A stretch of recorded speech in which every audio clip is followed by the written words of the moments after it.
हाय, hello, नमस्कार. तर मंडळी, तर आज मी तुम्हाला सांगणार आहे की रात्रीचं जेवण झालं ना किंवा सकाळचं झालं, दुपारचं झालं, काही जेवण झालं की डायरेक्ट आपण बसून राहायचं नाही. हला, थोडेसे हला. त्याच्यामुळे काय होईल, थोडीशी एक्सरसाइज होईल.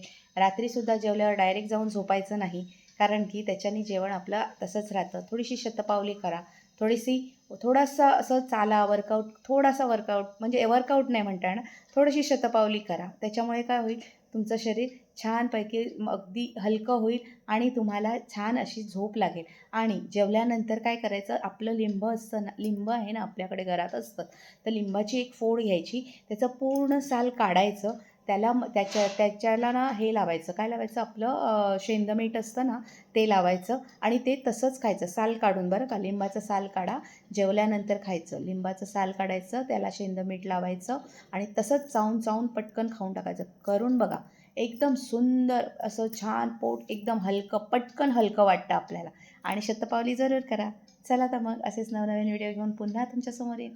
Bye, stay tune.